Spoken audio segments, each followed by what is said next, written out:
Pangulong Malakas. Kung tingin ng mayayaman sa mahihirap ay parang barya, huwag kang mag-alala. Lahat ng kasalanan mo ay naiipon ng Panginoon na parang alkansya. At kung ito ay punong-puno na, doon mo lang makakamit ang hustisya. Dahil sa mata ng Panginoon, lahat tayo ay pantay-pantay. Pero sa sistema ng batas ngayon, maraming inosenteng namamatay. Mismong virus, tao ang bumuhay. At kung gusto mong mabuhay, stay ka lang dapat sa bahay. Kung hindi ka talaga mapigilang lumabas, baka makasalubong mo si Satanas. Ang gusto lang naman ng frontliner, tayo ay maligtas. Kaya tayo sumunod sa batas upang wala ng buhay na magwakas. Isipin nyo, pati Pangulo, lahat ng pawis ay kumatas para maligtas ang Pilipinas.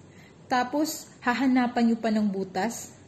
Sa gustong patalsikin ng Pangulo, mas masahol pa kayo sa ahas. Para kayong Black Mamba kasi yung venom nyo walang lunas.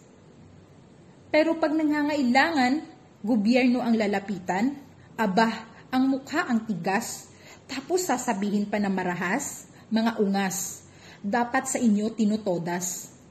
How ironic na gobyerno ang may problema, pero hindi naglalaslas. Pero kahit anong pinagsasabi nyo, pinapakita pa rin ng Pangulo na siya ay patas, dahil ang kanyang kalooban mas dalisay pa sa katas ng ubas. Kayo, puro imbento. Nagpadala kayo sa nagsabing kagatin ang mansanas. Mas masahol pa kayo sa hayop. Tumama sana sa bahay nyo lahat ng malas. Tapos makatabi mo sana sa pagtulog si Satanas. Hindi nyo ba nakikita na ang ginagawa ng Pangulo lahat ito ay bumakas upang masilayan ng Pilipinas ang magandang bukas?